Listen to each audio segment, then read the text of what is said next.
She was usually invisible, a shadow on the streets of Atlanta, a wet silhouette under the overpass light. But one day, she was the only one who stopped. A homeless woman reached out to a crying boy, unaware that his millionaire father was watching from across the road. That single moment would change not only her life, but the lives of many others. Rain tapped on the hood of her thrifted parka like a tired drumbeat. Ava pulled it tighter, though the seams near the zipper were frayed and useless. Her shoes were soaked, the soles squelched with every step as she walked along the edge of the road where suburban Atlanta gave way to industrial quiet. Behind her, a used-up gas station blinked open in sputtering red. Ahead, nothing but wet pavement and the low hum of traffic on the freeway. The last of her money had gone to a gas station burrito, microwaved until it sagged in the middle, and a tiny bottle of apple juice. It hadn't warmed her up much, but it had been something. Ava's backpack, water-stained and duct-taped along the sides, dug into her shoulder. She didn't mind. Pain was grounding. She scanned for an overhang or a bridge, somewhere to ride out the night without being told to move on. Most nights she went unnoticed. Sometimes someone noticed, and that was worse. The underpass came into view, wide and cracked with graffiti older than the shoes on her feet. Cars roared overhead. Down here it smelled like mold and old cigarettes, but it was dry, or dry enough. She stepped off the sidewalk when something flickered at the edge of her vision. A kid. No more than 8, maybe 9. Sitting on the curb next to a twisted bicycle, front tire bent sideways, handlebars lopsided. His hoodie clung to him, soaked through, mud on his jeans, hands trembling in his lap. Ava slowed. No one else did. A silver SUV passed without pause. A couple jogged past on the opposite sidewalk, earbuds in. The boy was crying, but no one heard it. She looked down the road, then back at the boy. "Hey," she said softly. He didn't look up. She took a step closer, letting her voice stay low. "You okay?" He sniffled, rubbed at his nose with the back of his hand. "My dad was supposed to come back. His phone's dead. My bike broke." "Been out here long?" He shrugged, shoulders hitching up toward ears. Silent cry. She crouched, ignoring the pain in her knees. "You cold?" He nodded. She didn't have much, but she had a scarf. It had managed to stay dry inside her coat. She tugged it free, thin wool, dark green, and wrapped it around his shoulders. He didn't stop her. "You hungry?" He didn't answer. Ava reached into her backpack, a Ziploc with the last cinnamon roll from a church breakfast 2 days ago. It was crushed flat, icing smeared along the plastic. She tore the bag open and handed it to him. He took it with both hands, ate in silence. The rain thickened around them. Cars passed. One honked. She didn't look up. She just sat beside the boy on the wet curb, feeling the ache in her spine and the weight of the moment. She didn't ask his name, didn't tell him hers. She just stayed. She didn't see the black SUV pull to a stop half a block down. Didn't see the man behind the wheel gripping it tight, knuckles white. The man had been searching, panicked. The boy, Jaden, had slipped away during a delivery stop, wandered too far on his bike. He spotted the green scarf first, then her. His son wasn't alone. Carl Maynard left the SUV running. Door slammed behind him. He crossed the street quickly, shoes splashing through puddles. Ava stood when she saw him approach, slow and deliberate. She stepped back, hands up, instinctively apologizing for a thing she hadn't done. I just saw he needed... Carl knelt by the boy, hands on his shoulders. "Jaden." The boy looked up. "Dad." Carl closed his eyes for a second, relief crashing through his chest like thunder. He stood and turned toward Ava. She lowered her eyes. "I'll go." "No, wait." His voice wasn't sharp, just surprised. You stayed with him." She nodded, unsure what to say. "Why?" he asked. A pause, then, "Because nobody else did." For a moment, he didn't speak, just stood there, water beading on his expensive coat, lips parted. She didn't expect gratitude, certainly not understanding. He studied her, not the way people usually did, calculating, assessing, something else. What's your name?" "Ava." He nodded slowly. "Thank you, Ava." She dipped her head. "Take care of him." She turned and walked into the rain, scarfless. The next morning, the shelter smelled like disinfectant and overcooked eggs. Ava sat in a hard plastic chair, watching the steam rise from her styrofoam cup of instant coffee. It was hot and bitter, but it was real. The moment with the boy, she'd tried not to hold on to it. People didn't stay grateful. The world didn't work like that. Some volunteer said someone was looking for her. Tall white man, suit, asking for a black woman in a green scarf. They laughed. Ava ignored it. Until he walked in. Same man, same dark coat, but less polished now, like the rain had soaked something deeper than fabric. "Her name's Ava," one of the kitchen staff said. "She's over there." He approached quietly. Not the way people like him usually moved, like they owned every hallway. She tensed. "You found me." He nodded. "Wasn't easy." "What do you want?" "To say thank you, properly." "You already did." He paused. "Let me take you somewhere warm, just for a meal, a conversation." She shook her head. "I'm not a story." He looked puzzled. "I'm not something you do to feel better about your day," she added. He exhaled, stepped back. "Okay." He left a card on the table beside her coffee. Didn't push it. Hours later, she turned it over. Carl Maynard, CEO, Main Core Construction. Big name. She didn't call, but he came back. Third day, fourth visit. Persistent but quiet. Then he sat beside her. Brought 2 coffees. Didn't talk at first. Finally, "I used to think people like you chose it, or messed up bad enough to deserve it." She didn't look at him. "My mom died of cancer," he added. "Hospice nurse stayed longer than she had to, used to sing to her." Ava blinked. "I think about that woman sometimes. Never even knew her name." Ava's voice was flat. "I was a nurse. Grady Memorial. Left when my mom got sick. Couldn't keep both jobs." He looked at her fully. "I didn't know." "You didn't ask." Silence. "Do you want help?" he said finally. "No." "Why not?" "Because it's not help.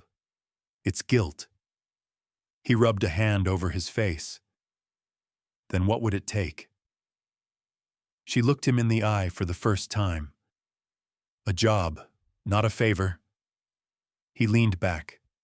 "I can do that." She laughed once, dry and short. "Right. I'm serious. We're starting a pilot, community initiative for housing transition. We need someone with ground experience, not a clipboard, someone who knows." "You think I'm your project?" "I think you're the first person in a long time who didn't look away." She studied his face. Sincere. still unsure of his own motives, maybe. But something real behind the eyes. "I'll come by," she said. Monday, 9 sharp. He stood to leave. She stopped him with a quiet voice. "Don't clean it up for me. If it's charity, don't bother." He nodded once. "It's not." When he left, she let herself hope. Just a little. The rain came again that night, but it didn't feel quite as heavy. She didn't believe it had changed anything. Just another night, another act of human decency no one would remember. But someone did. The man she least expected had gone looking for her. Not out of guilt, not out of pity, but because something in her reminded him what it meant to care. Still, for Ava, hope came dressed in doubt. The shelter coffee was worse on Mondays. Ava sat outside the front doors anyway, jacket zipped high, hands tucked into her sleeves. The sky was a flat gray sheet, and the air held that early morning cold that found the bones. She hadn't decided yet if she was really going to go. Half of her wanted to walk to the next food pantry and forget the whole thing. But at 8:37, a black SUV turned the corner. He was early, of course he was. She waited until the clock on her old flip phone turned to 8:58. Then she stood, adjusted her bag, and walked toward the curb. Carl stepped out. No driver, no assistant. "You came," he said. "You're surprised?" "A little." "I said I'd come." He smiled. It was slight, careful not to push. The drive was mostly quiet. He asked if she wanted music. She shook her head. The building surprised her. It wasn't glass and marble. It was old brick, renovated maybe, but with rust on the stairs and a mural of handprints on the wall near the entrance. Someone had added fresh yellow flowers to a planter by the door. Inside, the office smelled of brewed coffee and printer paper, clean, but lived in. Ava followed him down a hallway. She noticed the way people looked at her. Not unkind, just unsure, curious, some wary. She walked straighter, chin up. He opened the door to a small conference room. One long table, 4 chairs. Whiteboard, half-erased notes. He gestured for her to sit. "We're launching a pilot," he said. "Support to housing transition for single women and mothers. The state's funding part of it. The rest," he hesitated, "comes from us. From me." She said nothing. "I want you to help us build it. You've been there. You know what works, what doesn't. I'm not a case manager. I don't want a case manager. I don't have a degree in this. You've lived it." She folded her arms. "And that makes me qualified?" He held her gaze. "It makes you essential." A long pause. "I'll try," she said finally. "But if your people treat me like decoration, I'm out." He nodded. "Deal." Her first day, the elevator mirror caught her reflection and almost made her turn around. The woman staring back looked out of place. Coat still stained, pants too thin, hair pulled into a low knot with a rubber band. But her eyes didn't flinch. The receptionist looked startled when Ava gave her name. She buzzed someone without meeting her gaze. A young woman came out. White blouse, heels, clipboard. "Hi, Ava?" "Yes." "I'll take you to orientation." They walked in silence. Ava noticed the girl slowed slightly when they passed open offices. A small, subtle thing. Like she didn't want to be mistaken for Ava's peer. She kept walking. The meeting was with 3 department heads. Men in crisp shirts and the kind of expensive watches that whispered instead of shouted. One of them, a man named Luke, leaned back in his chair when she spoke. "So, What exactly is your role here? He asked. Ava didn't answer right away. I'm here to tell you what happens after your grant money runs out, she said. When no one follows up and the same woman's back in the same shelter with the same bruises. Luke blinked. Right. The others made polite notes. Carl wasn't in that meeting. The first week, no one asked her opinion. Second week, she spoke anyway. She pointed out that intake forms were written in bureaucratic English, the language of being talked down to. She suggested starting with a hot meal before a questionnaire. Told them most women won't talk about trauma if they're cold and hungry. They smiled politely and returned to their spreadsheets until the Thursday meeting. Ava was early, as always. She sat at the corner of the long table, sipping burnt coffee from a paper cup. The door burst open. Jaden, small jacket, backpack, sneakers still wet at the toes. His eyes scanned the room and landed on her. There you are, he grinned. I drew something for you. He ran over, digging in his pack, produced a crumpled page covered in bold strokes of blue and orange. Carl walked in behind him, out of breath. Jaden, he said gently, you're not supposed to. It's okay, Ava said. She crouched beside the boy, smoothing the page. The other staff watched. No one spoke. Jaden leaned in. That's you, he pointed. And that's me. And that's the rain. Ava smiled. You're a good artist. He beamed. Carl looked at the table. She's the reason I found him, he said. I don't say that lightly. Something shifted in the room. When Jaden hugged her neck, Ava didn't move for a long time. That night, she sat on the stoop of the shelter, watching the traffic roll past in streaks of red and white. Her hands still smelled faintly of office paper and cafeteria soup. She didn't feel like a guest anymore.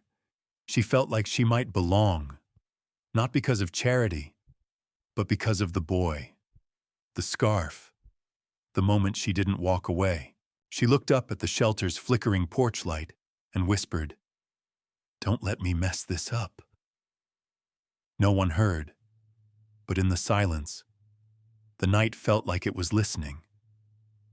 She wasn't supposed to stay. She was meant to pass through, unnoticed, like so many others. But now she had a desk, a nameplate, and a ripple of change growing outward from one quiet moment in the rain. Ava had given something when she had nothing. Now she was building something meant to last.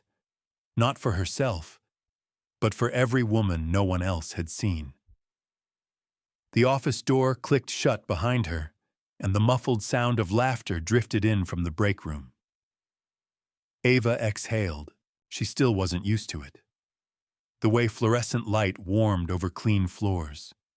How her name on the door didn't feel temporary anymore. A small desk plant someone had left her was starting to bloom, and the mug beside her keyboard read, "Hope is a verb." She didn't know who gave it to her, but it stayed. That morning, her inbox was already full. A new shelter on the east side was joining the pilot.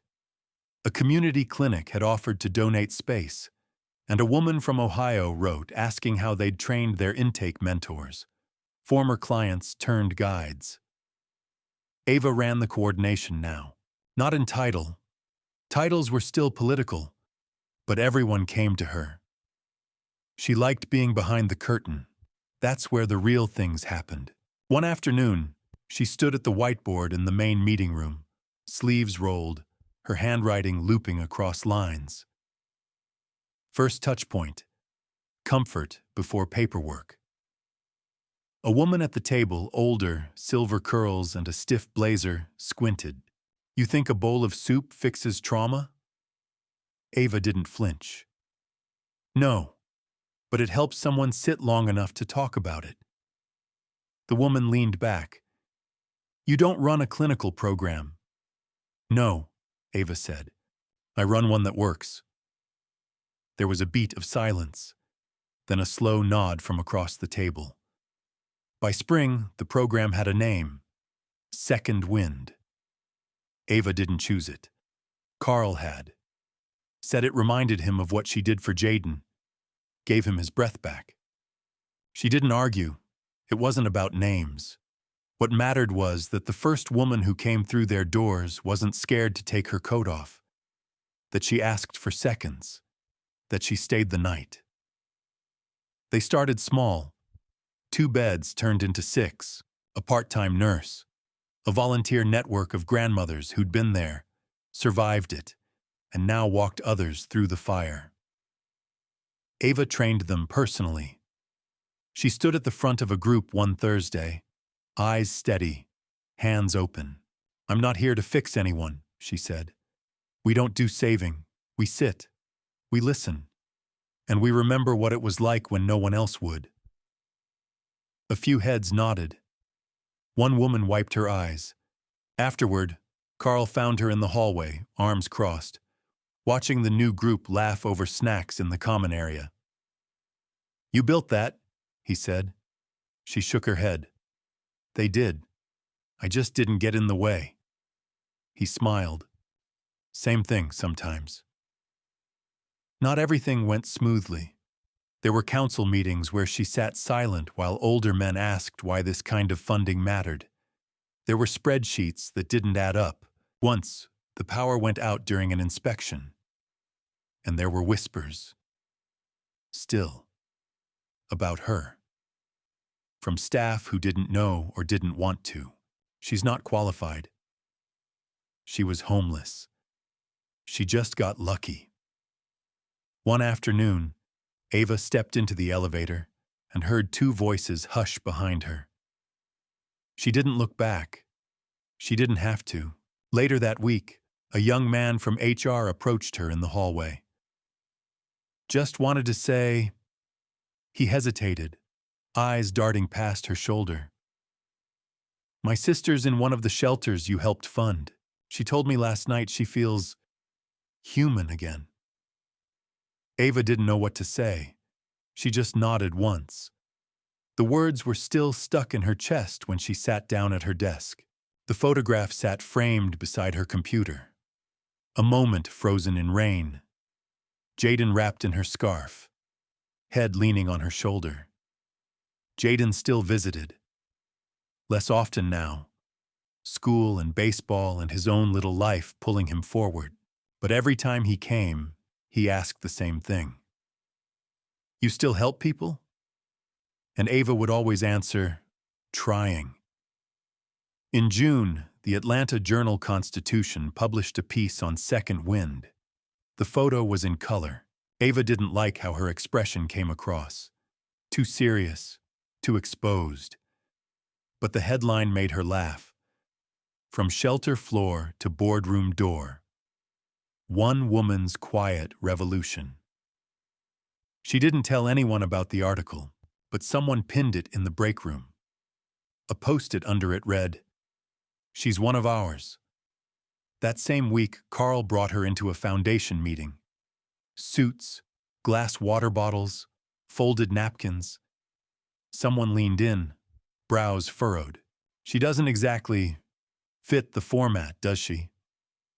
Carl didn't blink. "That's the point." The man cleared his throat. "We're just saying, optics matter." Carl turned toward Ava then. "You want to speak?" She looked around the table, fingers resting on the sleeve of her blazer. "I used to think I had to wait for someone to give me a seat," she said quietly. "Now I just bring my own chair." Silence. Then one woman smiled. Another nodded. The energy in the room turned. After that, no one asked why she was there. More grants came. A pilot in Alabama. Then Mississippi.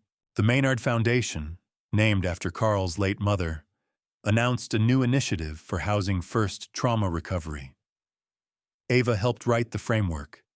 Her name went in the opening credits. But she still took the bus most days. still kept an extra scarf in her drawer, just in case someone walked in, cold and unexpected. Her apartment was small, just enough. A balcony with a plastic chair and a potted herb that wouldn't grow. She liked it. One evening, Jaden rang the buzzer downstairs. He didn't wait for her to say anything. He just bounded up the steps, sneakers thudding, backpack swinging. He handed her a folded sheet of paper.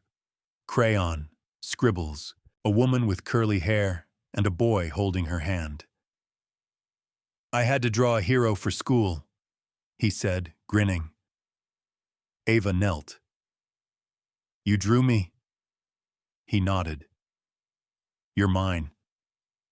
She bit the inside of her cheek to stop the ache from climbing up her throat. "Thanks, kid," she said softly. "That means a lot."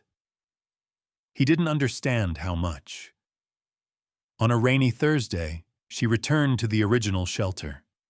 The one with the flickering porch light and the bitter coffee. She sat in the same spot on the stoop, hands folded, watching a new group file in through the door. One woman lingered on the edge, arms crossed tight, eyes darting. Ava stood, approached slowly. "First time?" The woman nodded. "You're not broken," Ava said. The woman looked up. "Feels like it." Ava offered the gentlest smile. "You're just not in the right place. Yet." The woman blinked. A pause passed between them. Then she stepped forward and inside.